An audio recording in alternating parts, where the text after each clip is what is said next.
ಪಾಟೀಲ್ ಅಂತ ಉತ್ತರ ಕರ್ನಾಟಕ ಸಿವಿಲ್ ವಿದ್ಯಾರ್ಥಿ ಸಂಘದ ಅಧ್ಯಕ್ಷನಾಗಿದ್ದೇನೆ. ನಾನು ಈಗ ಧಾರವಾಡದಿಂದ ಬಂದಿದ್ದೇವೆ. ಈಗ ನಮ್ಮಲ್ಲಿ ನಿಮಗೆಲ್ಲ ಗೊತ್ತಿರುವಂತೆ ಸುಮಾರು 4 ವರ್ಷದಿಂದ ಪೇಮೆಂಟ್ ಸರಿಯಾಗಿ ಆಗ್ತಿಲ್ಲ. ಯಾವುದೇ ಇಲಾಖೆ ನಮ್ಮದ ಲೋಕೋಪಯೋಗಿ ಇಲಾಖೆಯಲ್ಲಿ ಸುಮಾರು ಉತ್ತರ ಕರ್ನಾಟಕದ 4,000 ಕೋಟಿ ಇದೆ, ಸಣ್ಣ ನೀರಾವರಿ ಇಲಾಖೆದ 3,000 ಕೋಟಿ ಇದೆ, ಬೃಹತ್ ನೀರಾವರಿ ಇಲಾಖೆ 10,000 ಕೋಟಿ ಇದೆ. ಆಮೇಲೆ ಸ್ಲಮ್ ಬೋರ್ಡ್ ಇರ್ಬೋದು, ಪಂಚಾಯತ್ ಇರ್ಬೋದು, ಇನ್ನಿತರ ಹೌಸಿಂಗ್ ಬೋರ್ಡ್ ಇರ್ಬೋದು, ಇನ್ನಿತರ ಎಲ್ಲ ಇಲಾಖೆ ಸೇರಿ 8,000 ಕೋಟಿ. ಒಟ್ಟು ಹೀಗೆ ಟೋಟಲ್ 25,000 ಕೋಟಿ ಮೇಲೆ ಬಾಕಿ ಇದೆ ಬರೀ ಉತ್ತರ ಕರ್ನಾಟಕ.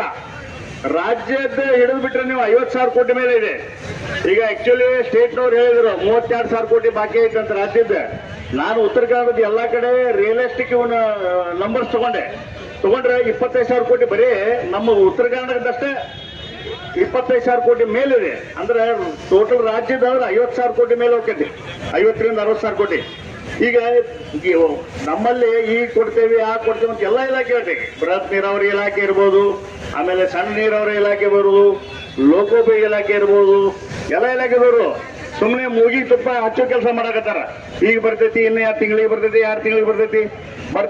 2 ತಿಂಗಳ 3 ತಿಂಗಳಿಗೆ ಒಮ್ಮೆ 10% ಬರ್ತೈತಿ ಅಥವಾ 5% ಬರ್ತೈತಿ. ಅಷ್ಟರವರೆಗೆ ಅಷ್ಟು ಬಿಲ್ ವರ್ಷದಿಂದ 25,000ರಿಂದ 30,000 ಕೋಟಿ ಒಳಗೆ ರೇಂಜ್ನಾಗ ಬಾಕಿ ಅದಾವ. ಕಡಿಮೆ ಆಗಾಗತ್ತೇ ಇಲ್ಲ. ಯಾಕಂದ್ರೆ ಒಂದು 10% ಯಾವಾಗ ಕೊಟ್ಟುಕೊಳ್ಳಿ ಅಷ್ಟು ಬಿಲ್ಲ ಬಂದ್ಬಿಟ್ಟಿರ್ತಾವ. ಆದ್ದರಿಂದ ಈಗ ನಾವು ಎಲ್ಲರೂ ಒಕ್ಕಟ್ಟಾಗಿ ನಿಂತ ಒಂದು ದೊಡ್ಡ ಸಲುವಾಗಿ ಒತ್ತಡ ಹೇರುತ್ತಿದ್ದಾರೆ. ಈ ರೀತಿಯಾಗಿ ಒತ್ತಡದಿಂದ ರಾಜ್ಯದಲ್ಲಿ ಈಗಾಗಲೇ ಸುಮಾರು 4-5 ಜನ ಗುತ್ತಿಗೆದಾರರು ಆತ್ಮಹತ್ಯೆ ನಿರ್ಧಾರಗಳನ್ನು ಕೈಗೊಂಡಿದ್ದಾರೆ. ಈ ತರದ ಉದಾಹರಣೆಗಳು ನಮ್ಮ ಜಿಲ್ಲೆಯಲ್ಲೂ ಸಹ ಗುತ್ತಿಗೆದಾರರು ಆತ್ಮಹತ್ಯೆ ನಿರ್ಧಾರಗಳನ್ನು ಕೈಗೊಳ್ಳಬಹುದು. ಬಾಕಿ ಹಣ ಬಿಡುಗಡೆ ಕುರಿತು ಹಲವಾರು ಬಾರಿ ವಿಧಾನಸಭೆ ಕಲಾಪಗಳಲ್ಲೂ ಕೂಡ ಪ್ರಸ್ತಾಪವಾಗಿರುತ್ತದೆ. ಅಲ್ಲದೆ ಗುತ್ತಿಗೆದಾರ ಸಂಘಗಳ ಮೂಲಕ ರಾಜ್ಯದಲ್ಲಿ ಹಾಗೂ ಜಿಲ್ಲೆಯಲ್ಲಿಯೂ ಕೂಡ ಈಗಾಗಲೇ ಮನವಿ ಸಲ್ಲಿಸಲಾಗಿರುತ್ತದೆ. ಆದರೆ ಯಾವುದೇ ಕ್ರಮ ಜರುಗಿರುವುದಿಲ್ಲ.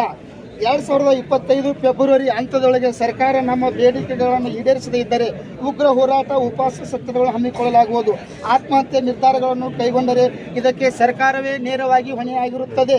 ಗುತ್ತಿಗೆದಾರರು ಈ ನಮ್ಮ ಜಿಲ್ಲಾಧಿಕಾರಿಗಳ ಮುಖಾಂತರ ಈಗ ನಮ್ಮಲ್ಲಿ ಸುಮಾರು 15ರಿಂದ 20 ಜನ ಗುತ್ತಿಗೆದಾರರು ತಮ್ಮ ದಯಾಮರಣ ಪತ್ರವನ್ನು ನಮ್ಮ ಮಾನ್ಯ ಜಿಲ್ಲಾಧಿಕಾರಿಗಳ ಮುಖಾಂತರ ನಾವು ರಾಜ್ಯಪಾಲರಿಗೆ ಸಲ್ಲಿಸ್ತೇವೆ. ನಮ್ಮ ಕಾರಣ ಇಷ್ಟೇ, ನಮ್ಮ ಪೇಮೆಂಟ್ ಆಗಿಲ್ಲ. ಈಗ ನಾವು ಹೊರಗೆ ತಿರುಗಾಡಿದ್ರೆ ನಮಗೆ ಸಾಲ ಕೊಟ್ಟಂಥವ್ರು ವ್ಯಾಪಾರಸ್ಥರು ನಮ್ಮನ್ನು ಹೊಡೆದು ಸಾಯಿ ಹೊಡಿತಾರೆ. ಅವರು ಸಾಯಿ ಹೊಡೆದ್ರೆ ನಮ್ಮ ಕಷ್ಟ ಯಾರ ಮುಂದೆ ಹೇಳೋದು? ನಾವು ಸತ್ರ ನಮ್ಮ ಕಷ್ಟ ಜನಕ್ಕೆ ಗೊತ್ತಾಗಲ್ಲ. ಅದಕ್ಕೆ ನಾವು ಇವತ್ತು ನಮಗೆ ಅಟ್ಲೀಸ್ಟ್ ಸರ್ಕಾರ ನಮಗೆ ಹೆಂಗೆ ಬೇಕು ಹಂಗೆ ಸಾಯಂಗ ಭಾಗ್ಯರ ಒಂದು ಕರುಣಿಸಲಿ. ಇದಕ್ಕೆ ಒಂದು ನಮ್ಮ ವಿಜಯಪುರ ಜಿಲ್ಲೆ ಚಾಲನೆ ನೀಡಿದ್ದಾರೆ. ವಿಜಯಪುರ ಜಿಲ್ಲಾ ಗುತ್ತಿಗೆದಾರ ಸಂಘದ ಅಧ್ಯಕ್ಷರಾದ CR ರೋಡಿಗೆ ಅವರು ಇರ್ಬೋದು, ಅಶೋಕ್ ಪಾಟೀಲ್ ಇರ್ಬೋದು, ಚಿಂಚಿಲಿ ಅವರು ಇರ್ಬೋದು, ಆಮೇಲೆ ನಮ್ಮ ಡೋಣೂರು ಮಠ ಸ್ವಾಮಿಗಳು ಇರ್ಬೋದು, ಅರುಣ್ ಮಠ ಇರ್ಬೋದು, ಎಲ್ಲ ಪಟ್ಟಣ ಶೆಟ್ಟಿ ಅವರು ಎಲ್ಲರೂ ನಮ್ಮ ಆತ್ಮೀಯರು, ಎಲ್ಲ ಹಿರಿಯ ಗುತ್ತಿಗೆದಾರರು ಮತ್ತು ಗುತ್ತಿಗೆದಾರರು ಎಲ್ಲರೂ ಒಕ್ಕಟ್ಟಾಗಿ ಇವತ್ತು ಈ ದಿನ ಮಾಡಿದ ನೋಡಿ ನನಗೆ ಬಹಳ ಸಂತೋಷ ಅನಿಸ್ತು. ಈ ರೀತಿ ಒಕ್ಕಟ್ಟಾಗಿ ಪ್ರತಿ ಜಿಲ್ಲೆ ನಾವು ಹೋರಾಟ ಮಾಡಿದಾಗ ಮಾತ್ರ ಸಕ್ಸಸ್ ಆಗ್ಲಿಕ್ಕೆ ಸಾಧ್ಯ. ಇಲ್ಲ ಅಂತಂದ್ರೆ ಇವರು ನಮ್ಮ ಪೇಮೆಂಟ್ ಮಾಡೋದಿಲ್ಲ. ನಾವು ಇಷ್ಟು ದಿನ ನೋಡಿದ್ವಲ್ಲ, ಎಷ್ಟು ಅಡ್ಡಾಡಿ ಸಾಕತ್ತ. ಅವ್ರು ಕೊಡ್ತೇವೆ ಅಂತಾರೆ, ಸುಮ್ಮನೆ ಮುಗಿಗೆ ತುಪ್ಪ ಹಚ್ತಾರ, ಕೊಡೋದಿಲ್ಲ. ಅದರಿಂದ ನಾವು ಒಗ್ಗಟ್ಟಾಗಿ ಹೋರಾಟ ಮಾಡ್ಬೇಕು. ಮತ್ತೆ ಎಲ್ಲ ಕೆಲಸ ಬಂದ್ ಮಾಡ್ಬೇಕು. ನಾವು ಅಟ್ಲೀಸ್ಟ್ ಉತ್ತರ ಕರ್ನಾಟಕದಷ್ಟು ಕೆಲಸ ರಾಜ್ಯದಾಗಲಿಕ್ಕೂ ಉತ್ತರ ಕರ್ನಾಟಕದ ಎಲ್ಲರೂ ಒಂದು ಮೀಟಿಂಗ್ ಮಾಡಿ ಎಲ್ಲ ಜಿಲ್ಲಾದವ್ರು ಕರೆದು ಎಲ್ಲ ಕೆಲಸಗಳು ಬಂದ್ ಮಾಡಿ ನಾವು ಸ್ಟ್ರಾಂಗ್ ಆಗಿ ಹೋರಾಟ ಮಾಡಿದ್ರೆ ಸಕ್ಸಸ್ ಆಕೈತಿ. ಇನ್ನೂ ಸಮಸ್ಯೆಗಳು ಭಾಳ ಅದಾವ, ಅವು ಬೇಡ. ಯಾಕಂದ್ರೆ ವಿಷಯಾಂತರ ಆಗಿಬಿಡ್ತಾವ. ನಮಗೆ MDP ಇರ್ಬೋದು, ಇನ್ನೊಂದು ಪ್ರಾಬ್ಲಮ್ ಭಾಳ ಅದಾವ ಸಮಸ್ಯೆಗಳು. ಆಮೇಲೆ ಈ ಶಾಸಕರು ಎಲ್ಲ ರಾಜಕಾರಣಿಗಳು ಇಂಟರ್ಫಿಯರ್ ಭಾಳ ಎಲ್ಲದರಲ್ಲಿ, ಅವೆಲ್ಲ ಭಾಳ ಸಮಸ್ಯೆ ಅದಾವ. ಆದ್ರೆ ಅವೆಲ್ಲ ಬೇಡ. ಈಗ ನಮಗೆ ಒಂದೇ ಒಂದು ಗುರಿ ಅಂದ್ರೆ ಪೇಮೆಂಟ್, ಬೇರೆ ವಿಷಯ ಮಾತಾಡೋದಿಲ್ಲ. ಇದನ್ನ ಬಿಟ್ಟು ಇನ್ನೊಂದಿಲ್ಲ. ಯಾಕಂದ್ರೆ ಇನ್ನೊಂದು ಮಾತಾಡೋದ್ರೆ ವಿಷಯ ಬೇರೆ ಆ ಕಡೆ ಕೂಡ ಅವರು ನಮ್ಮ ಜೊತೆ ಯಾವುದೇ ತಕರಾರು ಮಾಡದೆ ಇವತ್ತು ನಮ್ಮ ಸಮಸ್ಯೆಗೆ ಅವರು ಸ್ಪಂದಿಸಿ ನಿಮ್ಮ ಗುತ್ತಿಗೆದಾರರ ಪ್ರತಿಭಟನೆಗೆ ನಾವು ಬೆಂಬಲ ಕೊಡ್ತೇವೆ ಅಂತೇಳಿ ನಮ್ಮ ಕಾರ್ಮಿಕ ವೃಂದದವರು ಸಹಿತ ಹಾಗೂ ವ್ಯಾಪಾರಸ್ಥರು, ನಮ್ಮ ಮೆಟೀರಿಯಲ್ ಪೂರೈಸಿದವರು ಇವರು ಸುಮಾರು ದಿನದಿಂದ ಪಾಪ ಅವ್ರಿಗೆ ನಾವು ವರ್ಷಾನುಗಟ್ಟಲೆ ಪೇಮೆಂಟ್ ಕೊಟ್ಟಿಲ್ಲ ಗುತ್ತಿಗೆದಾರರು. ಹಾಗೆ ಈ ತಿಂಗಳು ಬರ್ತದ, ಮುಂದಿನ ತಿಂಗಳು ಬರ್ತದ, ಅವಾಗ ಕೊಡಮು ಈ ಕೊಡಮು ಅನ್ಕೋತಾನೆ ಈಗ 2-3 ವರ್ಷ ಜಗ್ಗಿದ್ವಿ. ಇನ್ನೂ ತಕ್ಕ ನಮಗೆ ಪೇಮೆಂಟ್ ಬಂದಿಲ್ಲ. ಬಟ್ ಈಗ ಯಾವ ಸ್ಥಿತಿ ಒಳಗದಂದ್ರೆ ಸ್ವಲ್ಪ ನಮ್ಮಲ್ಲಿ ಕೆಲಸ ಮಾಡೋ ಕಾರ್ಮಿಕರು ತಮ್ಮ ಮಕ್ಕಳ ಮದುವೆ ಸಹಿತ ನಮ್ಮ ಬಿಲ್ ಆಗ್ತಾ ಇರೋ ಸಲುವಾಗಿ. ಆಮೇಲೆ ಎಷ್ಟೋ ನಮ್ಮ ಗುತ್ತಿಗೆದಾರರು, ನಮ್ಮ ರಾಜು ಅವರು ಪಾಪ ಅವರು ಮಗನಿಗೆ ಆರಾಮಿರ್ಬೇಕಾದ್ರೆ ಒಂದಿನ ಹಾಸ್ಪಿಟಲ್ಗೆ ಅಡ್ಮಿಟ್ ಬೇಕಾದ್ರೆ ನಮ್ಮ ಪೇಮೆಂಟ್ ಆಗಿದ್ರು. ಅಷ್ಟು ಸಮಸ್ಯೆ ಅದ ನಮ್ಮ ಗುತ್ತಿಗೆದಾರರು. ದಯಮಾಡಿ ಸರ್ಕಾರ ಗುತ್ತಿಗೆದಾರರ ಸಮಸ್ಯೆಗಳ ಕಡೆ ಸ್ವಲ್ಪ ನಿಗಾ ವಹಿಸ್ರಿ. ಆಮೇಲೆ ಇಷ್ಟೊತ್ತು ನಮ್ಮವ್ರು ಏನ್ ಮಾತಾಡಿದಾರೆ ಆ ಭಾಗ್ಯ, ನೀವು ಭಾಗ್ಯಸ್ಸು ಎಷ್ಟರೇ ಕೊಡ್ರಿ, ನಮಗೊಂದು ಗುತ್ತಿಗೆದಾರ ಬಗ್ಗೆ ಒಂದು ಕರುಣಿಸಿ ನಮ್ಮನ್ನು ಈ ಕಷ್ಟದಿಂದ ಪಾರು ಮಾಡ್ರಿ ಅಂತೇಳಿ ನಿಮ್ಮಲ್ಲಿ ಸರ್ಕಾರದಲ್ಲಿ ಮನವಿ ಮಾಡ್ಕೊಳ್ತೇವೆ. ಮತ್ತು ನಾವು ಈ ರೀತಿ ಕೇಳೋದೇನಪ್ಪ ಅಂದ್ರೆ, ನಮಗೆ ಇವತ್ತಿನ ಈ ನಮ್ಮ ಹೋರಾಟಕ್ಕೆ ಬೆಂಬಲ ಘೋಷಿಸಿದರು ಅಧ್ಯಕ್ಷರು ವ್ಯಾಪಾರಸ್ಥರ ಸಂಘ APMC ವಿಜಯಪುರ, ಇವರು ಅಧ್ಯಕ್ಷರು ಆರ್ಕಿಟೆಕ್ಟ್ ಅಸೋಸಿಯೇಷನ್ ವಿಜಯಪುರ, ಅಧ್ಯಕ್ಷರು ಕರ್ನಾಟಕ ಸ್ಟೇಟ್ ಅಸೋಸಿಯೇಷನ್ ಬೆಂಗಳೂರು, ಅಧ್ಯಕ್ಷರು ರಾಯಚೂರು ಜಿಲ್ಲಾ ಕಾಂಟ್ರಾಕ್ಟರ್ ಅಸೋಸಿಯೇಷನ್ ರಾಯಚೂರು, ವಿಜಯಪುರ ಜಿಲ್ಲಾ ಕಾರ್ಯನಿರತ ಪತ್ರಕರ್ತರ ಸಂಘ ಪತ್ರಕರ್ತ ಮಾಧ್ಯಮದವರು ಕೂಡ ನಮ್ಮ ಜೊತೆ ಇದ್ದಾರೆ. ಆಮೇಲೆ ಅಧ್ಯಕ್ಷರು ಕರ್ನಾಟಕ ರಾಜ್ಯ ಗುತ್ತಿಗೆದಾರ ಸಂಘ ಹುಬ್ಬಳ್ಳಿ, ಅಧ್ಯಕ್ಷರು ಮಹಾನಗರ ಪಾಲಿಕೆ ಗುತ್ತಿಗೆದಾರ ಸಂಘ ವಿಜಯಪುರ, ಅಧ್ಯಕ್ಷರು. ಎಲ್ಲರಿಗೂ ನಮಸ್ಕಾರ. ಇವತ್ತು ವಿಜಯಪುರ ಜಿಲ್ಲಾ ಗುತ್ತಿಗೆದಾರ ಸಂಘದ ಬೃಹತ್ ಹೋರಾಟದ ಪ್ರತಿಭಟನೆಯಲ್ಲಿ ಸಾಕಷ್ಟು ಊರಿನಿಂದ ಎಲ್ಲ ಗುತ್ತಿಗೆದಾರರು ಮತ್ತು ಕೆಲಸಗಾರರು ಬಂದಿದ್ದೀರಿ. ಈ ಸರ್ಕಾರಕ್ಕೆ ನಾವು ವಿನಂತಿ ಮಾಡ್ತಾ ಇದ್ದೇವೆ. ಸಾಕಷ್ಟು ಇಲ್ಲಿ ಹಿರಿಯರು ಮಾತಾಡಿದ್ದಾರೆ. ನಾವು ತೆರಿಗೆ ಕಟ್ಟಿ ನಿಮ್ಮ ಹತ್ರ ಭಿಕ್ಷಾ ಬೇಡು ಪಾಳೆ ಬಂದದ. ಒಂದು, ನಾನು ಇಲ್ಲಿ ರಾಜಕೀಯವಾಗಿ ಬಂದಿಲ್ಲ, ಗುತ್ತಿಗೆದಾರ ಏನು ನೋವಿದೆ ಆ ನೋವನ್ನು ನೋಡಿ ಬಂದಿದ್ದೀನಿ.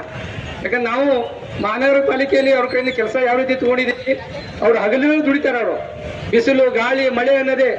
ಒಬ್ಬ ಗುತ್ತಿಗೆದಾರ ಹಿಂದೆ ಕನಿಷ್ಠ 50 ರಿಂದ 100 ಮಂದಿ ಅವಲಂಬನೆ. ಅವ್ರ ಮಕ್ಕಳು ಶಾಲೆ ಫೀ ಕಟ್ಟೋದಾಗಲ್ತು, ಬ್ಯಾಂಕಿನವ್ರು ಸಾಲಗಾರ ಮನೆಗೆ ಬರಾಕ್ತಾರ. ತದನಂತರ ಅವ್ರಿಗೆ ಯಾರಿಗಾರ ಮನೆ ಆರಾಮ್ ತಪ್ಪರು ಹಾಸ್ಪಿಟ್ಲ್ ದುಡ್ಡು ಕಟ್ಟೋದಾಗ್ತಾ ಇಲ್ಲ. ಮತ್ತು ಅವ್ರು ತೆಗೆದುಕೊಂಡ ವಾಹನಗಳನ್ನ, ಯಾವುದೇ ವಾಹನ ಇರಲಿ ವಾಹನಗಳ ಕಂತು ಕಟ್ಟೋದಾಗಲ್ಲ. ಈ ರೀತಿ ಪರಿಸ್ಥಿತಿ ಅವ್ರು ಇದ್ದಾಗ ನೀವು AC ರೂಮಲ್ಲಿ ಕುತ್ಕೊಂಡು ರಾಜಕಾರಣಿಗಳು ನಾಟಕ ಮಾಡೋದು ಬೇಡ. ದಯವಿಟ್ಟು ಬರೀಲಿ. ಆ ಬಿಸಿಲಿನಲ್ಲಿ ಗುತ್ತಿಗೆ ತೆಗೆದುಕೊಳ್ಳುವಂತ ತ್ರಾಸು, ತೊಂದರೆ, ಅವ್ರ ನೋವು ಎಲ್ಲ ಬಂದ್ಬಿಟ್ಟು ನೀವು ಮಾತಾಡ್ರಿ. ನೀವು AC ರೂಮಲ್ಲಿ ಕುತ್ಕೊಂಡು ಆಶ್ವಾಸನೆ ಕೊಡಬೇಕಾಗಿಲ್ಲ. ನಾವು ಇದಕ್ಕೆ ಸಹನೆಯಿಂದ ಇಲ್ಲಿವರೆಗೆ ತಡ್ಕೊಂಡಿದ್ದಾರೆ ನಮ್ಮ ಗುತ್ತಿಗೆದಾರರು. ಇನ್ನು ಮುಂದೆ ಸಹನೆ ಕಟ್ಟೆ ಹೊಡಿಬಾರ್ದಪ್ಪ ಅಂದ್ರೆ ನೀವು ಇದಕ್ಕೆ ಏನಾರ ಸೂಕ್ತ ಪರಿಹಾರ ಆಗಬೇಕು. ಮತ್ತು ಆದಷ್ಟು ಬೇಗ ನೀವೇನಾದ್ರೆ 10% 5% ಕೊಟ್ಟರೆ ಇದು ಕೆಲಸ ಆಗಂಗಿಲ್ಲ. ಇವತ್ತು ಕರ್ನಾಟಕದಲ್ಲಿ ಮೂಲೆ ಮೇಲೆ ಎಲ್ಲ ರಾಜಕಾರಣಿಗಳು, ಎಲ್ಲ ವ್ಯಕ್ತಿಗಳು ಆರಾಮಿದ್ದಾರ, ಮನೆಗೆ ಸುರಕ್ಷಿತವಾಗಿ ಮೂಡ್ತಾರಂದ್ರೆ ಅದು ಗುತ್ತಿಗೆದಾರ ಕಾರಣ ಅಂತ ಹೇಳ್ತೀವಿ ನಾವು. ಅವ್ರು ಒಳ್ಳೆ ರೀತಿಯ ರಸ್ತೆಗಳು ಮಾಡಿದ್ದಾರೆ, ಬ್ಯಾರಿಕೇಡ್ ಮಾಡಿದ್ದಾರೆ, ಒಳ್ಳೆ ಫುಟ್ಪಾತ್ ಮಾಡಿದ್ದಾರೆ. ಇಷ್ಟೆಲ್ಲವನ್ನು ಮಾಡಿ ಅವ್ರು ಮಾತ್ರ ನಮ್ಮ ಹತ್ರ ಬಂದು ರಾಜಕಾರಣಿ ಹತ್ರ ಕೈ ಚಾಚಬೇಕು, ನಿಮಗೆ ಪರ್ಸೆಂಟೇಜ್ ಕೊಡ್ಬೇಕು, ನಿಮ್ಗೆ ಕೈ ಮುಗಿಬೇಕು, ವಸೂಲಿ ಹಚ್ಚಬೇಕು. ಯಾಕೆ ಮಾಡ್ಬೇಕ್ರಿ? ತೆರಿಗೆ ಕಟ್ತಾವ ನಮ್ಮ ಗುತ್ತಿಗೆದಾರರು, ಪುಗ್ಸೇಟೆ ಕೇಳ್ತಾ ಇಲ್ಲ. ತೆರಿಗೆ ಕಟ್ಟುವವ್ರಿಗೆ ನೀವು ಅನ್ಯಾಯ ಮಾಡ್ತಾ ಇದ್ರಿ, ತೆರಿಗೆ ಕಟ್ಟಲಾರ್ದವ್ರಿಗೆ ಏನ್ ಬೇಕಾದ್ರೆ ಸವಲತ್ತು ಕೊಡ್ತೀರಿ ಹಿಂದಿನವಾಗಲೇ. ಆದ ಕಾರಣ ನಾನು ಎಲ್ಲ ಸರ್ಕಾರಕ್ಕೆ ವಿನಂತಿ ಮಾಡ್ತೀನೋ, ಎಚ್ಚರಿಕೆ ಕೊಡ್ತೀನೋ. ನೀವೇನಾದರೂ ಈ ಒಂದು ಪ್ರತಿಭಟನೆಗೆ ಸ್ಪಂದಿಸ್ತಾ ಇದ್ದೀರಾ, ನೀವು ಇದಕ್ಕೆ ಏನಾದ್ರು ಸಹಕಾರ ಕೊಡದೇ ಇದ್ರ ಮುಂದಿನ ಉಗ್ರ ಹೋರಾಟ ಆಗ್ತದೆ. ಅದಕ್ಕೆ ಕಾರಣೀಭೂತರು ನೀವೇ ಆಗ್ತೀರಿ. ಆದ ಕಾರಣ ಕೈ ಮುಗಿದು ವಿನಂತಿ ಮಾಡ್ತೀನೋ, ಸರ್ಕಾರ ಯಾವುದೇ ಇರಲಿ, ಜನಪ್ರತಿನಿಧಿ ಯಾವುದೇ ಪಕ್ಷಕ್ಕಿರಲಿ, ನೀವು ಗುತ್ತಿಗೆದಾರರಿಗೆ ಸಹಕಾರ ಕೊಡಬೇಕು. ಅವ್ರ ಕೆಲಸಕ್ಕೆ ಸಹಕಾರ ಮಾಡಿ ಮುಂದೆ ಬಂದು ಅವ್ರು ಪೇಮೆಂಟ್ ಮಾಡ್ಬೇಕಂತ ವಿನಂತಿ ಮಾಡ್ತೀನೋ. ನನಗಿಲ್ಲಿ ಮಾತಾಡೋಕೆ ಅವಕಾಶ ಕೊಟ್ಟರೆ ಎಲ್ಲರಿಗೂ ಒಂದೇ ವಿಚಾರ ಮಾಡ್ಕೊಳ್ತೀನೋ. ಜೈ ಹಿಂದ್, ಜೈ ಕರಾರೆ.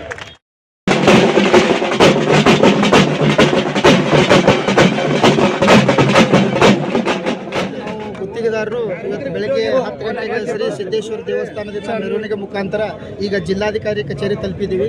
ಈಗ ನಮ್ಮ ಎಲ್ಲ ಮನವಿ ಕೊಡು ನಮ್ಮಂದ್ರೆ ಏನು ನಮ್ಮ ಗುತ್ತಿಗೆದಾರರ ಬೇಡಿಕೆ ಇದೆ, ಈ ಜಿಲ್ಲಾಧಿಕಾರಿಗಳ ಮುಖಾಂತರ ರಾಜ್ಯ ಸರ್ಕಾರಕ್ಕೆ ಮುಟ್ಟಿಸುವ ಸಲುವಾಗಿ ಮನವಿ ಕೊಡಕ್ಕೆ ಬಂದಿದ್ದೇವೆ. ಸುಮಾರು ನಾವು 3000 ಗುತ್ತಿಗೆದಾರರು ಸಹಿತ ನಮ್ಮ ಕಾರ್ಮಿಕರು ಹಾಗೂ ನಮ್ಮಲ್ಲಿ ಕೆಲಸ ಮಾಡ್ತಿರುವಂಥ ಟಿಪ್ಪರ್ ಡ್ರೈವರ್ಗಳು, ಲಾರಿ ಚಾಲಕರು ಎಲ್ಲರೂ ಸಹಿತ ಇವತ್ತು ನಾವು ಇದು ಮನವಿ ಕೊಡಕ್ಕೆ ಬಂದಿದ್ದೀವಿ. ನಮ್ಮ ಪರಿಸ್ಥಿತಿ ಏನಾಗ್ಯದಪ್ಪ ಅಂತಂದ್ರೆ 4-5 ವರ್ಷದಿಂದ ನಮಗೆ ಪೇಮೆಂಟ್ ಆಗಿಲ್ಲ. ನಾವು ಸುಮಾರು ಕಡೆ ಬ್ಯಾಂಕ್ ಕಡೆಯಿಂದ ಲೋನ್ ತೊಗೊಂಡಿದ್ದೀವಿ, ಆಮೇಲೆ ಕೈಗಡೆ ಸಾಲ ಮಾಡಿದ್ದೀವಿ. ಆ ಸಾಲಗಾರರು ಎಲ್ಲ ನಮಗೆ ಪೀಡಿಸ್ತಾ ಇದ್ದಾರೆ. ನಮ್ಮ ಪರಿಸ್ಥಿತಿ ಹೆಂಗಾಗ್ಯದ ಅಂದ್ರೆ ನಮಗೆ ಬಿಲ್ ಆಗದೇ ಇದ್ರೆ ನಾವು ನಮ್ಮನ್ನು ಅವರು ದಿನನಿತ್ಯ ಟಾರ್ಚರ್ಗೆ ನಾವು ಏನಾರು ಮಾಡಿ ಸಾಯಬೇಕು. ಆ ಪರಿಸ್ಥಿತಿ ನಮ್ಮ ಗುತ್ತಿಗೆದಾರಿಗೆ ಬಂದು ಒದಗ್ಯದ.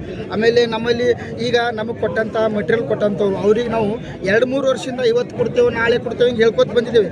3 ವರ್ಷ 4 ವರ್ಷದಲ್ಲಿ ಅವ್ರಿಗೆ ದಿನನಿತ್ಯ ಏನು ಹೇಳಮ್ಮ ನಾವು ಅವ್ರಿಗೆ ಉತ್ತರ? ಅವ್ರು ನಮಗೆ ದಿನ ಫೋನ್ ಮಾಡಿ ನಮ್ಮ ಮೆಟೀರಿಯಲ್ ಪೇಮೆಂಟ್ ಕೊಟ್ಟಿರ್ತಾರೆ. ಈ ಸರ್ಕಾರ ಬಂದು ನಮಗೆ ಏನು ಮಾಡ್ತದೆ ಅಂದ್ರೆ 3 ತಿಂಗಳು 6 ತಿಂಗಳಿಗೊಮ್ಮೆ 3% ಕೊಟ್ಟೆ, 5% ಕೊಟ್ಟೆ. ಮತ್ತು ಇದು ಕುಡುದಲ್ದೇ LOC ಕೊಟ್ಟ ಬಳಿಕ ನಮ್ಮಲ್ಲಿ ಅಧಿಕಾರಿಗಳು 1 ತಿಂಗಳು 2 ತಿಂಗಳು ತಮ್ಮ ಆಫೀಸ್ನಾಗ ಇಟ್ಕೊಂಡು ಅದೇನು ತಮ್ಮ ಮನೆ ಸ್ವಂತ ಸ್ಟೇಜ್ರಿ ಮಾಡ್ಕೊಂಡಂಗೆ ಚಾವಿ ಸ್ವಂತನಾಗ ಇಟ್ಕೊಂಡು ತಿರುಗಾಡ್ತಾರೆ. ಮತ್ತು ಅಲ್ಲಿ ಮಟ್ಟ ನಾವು ಗುತ್ತಿಗೆದಾರರು ಏನು ಮಾಡಬೇಕು? ಪೇಮೆಂಟ್ ಬಂದು ತಿಂಗಳು 2 ತಿಂಗಳು ಆಗ್ತದೆ, ನಮ್ಮ ಅಕೌಂಟ್ ಜಮಾ ಆಗ್ಲಕ್ಕ 1 ತಿಂಗಳಿಂದ ಕಾಮಗಾರಿ ಮಾಡಿದಂಥ ಬಾಕಿ ಬಿಲ್ಲನ್ನು ಸರ್ಕಾರ ನಮಗೆ ಕೊಡ್ತಾ ಇಲ್ಲ. ಮೊನ್ನೆ ತಾನೇ ನಮ್ಮ ರಾಜ್ಯ ಗುತ್ತಿಗೆದಾರ ಸಂಘವು ಎಲ್ಲ ಇಲಾಖೆಗೆ ಪತ್ರ ಬರೆದು ಒಂದು ಗಡುವು ಕೊಟ್ಟಿದ್ರು. ಅದಕ್ಕೆ ಕೆಲವೊಂದು ಗುತ್ತಿಗೆದಾರಿಗೆ ಕರೆದು ಪೇಮೆಂಟ್ ಕೊಡ್ತೀನಿ ಅಂತ ಭರವಸೆ ಕೊಟ್ಟಿದ್ರು. ಆದರೂ ಭರವಸೆ ಹಿಡಿಯಲಿಲ್ಲ. ಹಿಂಗಾಗಿ ನಾವು ಜಿಲ್ಲಾದಿಂದನೇ ನಮ್ಮ ಪ್ರಥಮ ಇಡೀ ಕರ್ನಾಟಕನಲ್ಲೇ ಪ್ರಥಮ ಬಿಜಾಪುರದಿಂದ ಸ್ಟಾರ್ಟ್ ಮಾಡಬೇಕಂತ ನಾವು ಒಂದು ನಿರ್ಣಯ ತಗೊಂಡು ಇವತ್ತು ಸಿದ್ದೇಶ್ವರ ಗುಡಿಯಿಂದ ಅಂಬೇಡ್ಕರ್ ಗಾಂಧಿ ಚೌಕ್ ಸರ್ಕಲ್ ಮತ್ತು ಅಂಬೇಡ್ಕರ್ ಸರ್ಕಲಿಂದ DC ಅವ್ರ ಮನೆಗೆ ಕೊಡಕ್ಕೆ ಬಂದಿದ್ದೀವಿ. ನಾವು ಸಾಕಷ್ಟು ತೊಂದರೆ ಒಳಗಾಗಿವಿ. ಯಾಕಂದರೆ ನಾವು ಕಾಂಟ್ರಾಕ್ಟರ್ ಅಂದ್ರೆ ಒಂದು ಚೈನ್ ಲಿಂಕ್ ಇದ್ದಂಗೆ. ಇವತ್ತು ನಾವು ನಮ್ಮಿಂದ ಕಾರ್ಮಿಕರು ಇರ್ತಾರೆ, ಅವರಿಂದ ಪೇಮೆಂಟ್ ನಾವು ಕೊಡಬೇಕಾಗ್ತದೆ. ಮತ್ತು ಅಂಗಡಿಕಾರರು ನೀವು ಸಿಮೆಂಟ್ ಇರಬಹುದು, ಕೆಬನ್ ಇರ್ಬೋದು, ಸ್ಟೀಲ್ ಎಲ್ಲ ಪೇಂಟ್, ಹಿಂಗಾಗಿ ನಾವು ಚೈನ್ ಲಿಂಕ್ ನಮಗೆ ಪೇಮೆಂಟ್ ಆದ್ರೆ ಅವ್ರಿಗೆ ಎಲ್ಲ ಕೆಲಸ ನಡೀತಾವೆ. ಸಾಕಷ್ಟು ಮಾರ್ಕೆಟ್ನಾಗ ಇವತ್ತೆಲ್ಲ ಅಂಗಡಿಗಳು ಮುಚ್ಚುವಂಥ ಪರಿಸ್ಥಿತಿ ಬಂದದ. ನೀವು ಬೇಕಂದ್ರೆ ನೀವು ಕೆಲವೊಂದು ಅಂಗಡಿಗಾರಿಗೆ ಅಥವಾ ಇಲ್ಲಿದ್ದಂಥ ಕಾರ್ಮಿಕರು ಕೇಳ್ರಿ ನಮ್ಮ ಪರಿಸ್ಥಿತಿ ಹೆಂಗಾಗ್ಯದ.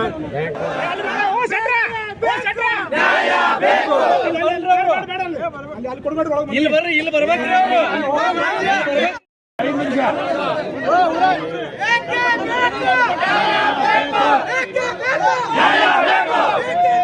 ನ್ಯಾಯ ಬೇಕು